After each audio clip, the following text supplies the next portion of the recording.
देखिए, इस वीडियो में अपन जानेंगे कि जो महिलाओं में सफ़ेद पानी होता है तो हार्मोन की वजह से कब होता है, और बैक्टीरिया या फंगल से अगर कोई इन्फेक्शन हो गया है तो उस समय जो होता है ये किस तरीके से होता है। तो चलिए शुरू करते हैं। देखिए, अगर किसी भी महिला को हार्मोन की वजह से अगर सफ़ेद पानी की समस्या है तो वो कब और कैसे आती है, तो उसके बारे में जानते हैं सबसे पहले।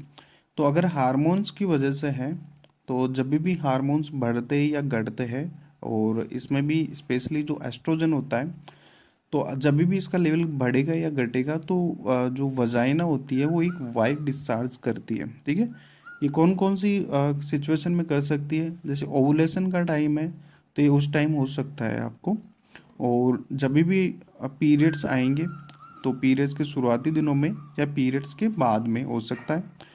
प्रेगनेंसी के शुरुआती दिनों में ये आपको हो सकता है, और अगर आपके हार्मोन ज़्यादा इनबैलेंस है तो फिर ये आपको ये प्रॉब्लम हो सकती है।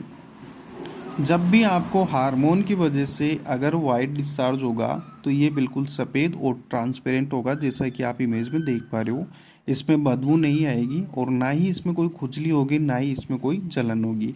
ये एक नॉर्मल फिजियोलॉजिकल डिस्चार्ज माना जाता है, और इसके ज़्यादातर केस में इसमें मेडिसिन की आवश्यकता नहीं होती है।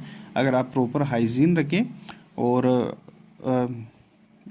डाइट अच्छी ले तो इससे आप ठीक कर सकते हैं। देखिए, किन परिस्थिति में जो ये डिस्चार्ज होता है वो नॉर्मल नहीं होता है। अगर डिस्चार्ज के साथ बदबू बहुत ज़्यादा है, खुजली हो रही हो, या पीला या हरे रंग का डिस्चार्ज हो रहा हो, या पेट के निचले हिस्से में दर्द हो रहा हो, तो ये सभी इन्फेक्शन के कारण होते हैं। इन्फेक्शन आपको फंगल से भी हो सकता है, बैक्टीरिया से हो सकता है, या फिर फंगल और बैक्टीरिया दोनों से हो सकता है। तो ये ऐसी कंडीशन में इन्फेक्शन की वजह से होता है, ये हार्मोन की वजह से नहीं होता है। तो इस सिचुएशन में आपको ट्रीटमेंट लेने की आवश्यकता है। अपने डॉक्टर से कंसल्ट करके प्रॉपर इसका ट्रीटमेंट लीजिए। अब बात करते हैं कि अगर आपको ये नॉर्मल है, हार्मोन की वजह से है, तो इसमें क्या आप कर सकते हो, क्या दवाई ले, क्या ट्रीटमेंट आप रख सकते हो। देखिए, अगर नॉर्मल सफ़ेद पानी की समस्या है जो हार्मोन इनबैलेंस की वजह से है, तो इसमें आपको दवाई की आवश्यकता नहीं रहती है। आप साफ़ सफाई का ध्यान रखें और अच्छी डाइट लें। ठीक है, प्रॉपर डाइट लें, खान पीन का ध्यान रखें, प्रॉपर हाइजीन का ध्यान रखें।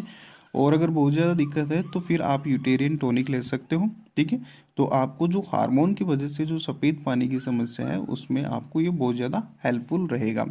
लेकिन अगर आप यूटेरियन टॉनिक ले रहे हो तो कुछ चीज़ों का आप ज़रूर ध्यान रखें। अगर आपको किसी भी इंग्रेडिएंट से एलर्जी हो, आप कोई सा भी यूटेरियन टॉनिक ले रहे हो, चाहे M2 टोन ले रहे हो, मैनो हेल्प ले रहे हो, या अशोका रिस्ट ले रहे हो, कुछ भी ले रहे हो, हर्बल होते हैं वो सारे, तो अगर उनमें किसी से भी आपको कुछ प्रॉब्लम है तो आप इनको मत लीजिए, डॉक्टर की सलाह से देख रेख से लीजिए। और वैसे जो ये यूटेरियन टॉनिक होते हैं, तो आप इनको 3 महीने से लेकर 6 महीने तक ले सकते हो, आपको ये अच्छा रिजल्ट देंगे। अब अगर हार्मोन वाइट डिस्चार्ज है तो ये कॉमन होता है, और हर वाइट डिस्चार्ज इन्फेक्शन की वजह से भी नहीं होता है। ये दोनों चीज़ आपने इसमें क्लियर कर ली होगी।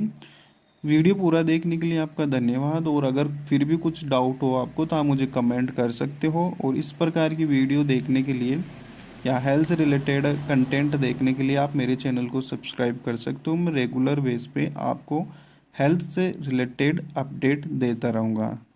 तो इस वीडियो में इतना ही, मिलते हैं नेक्स्ट वीडियो में। Okay, bye.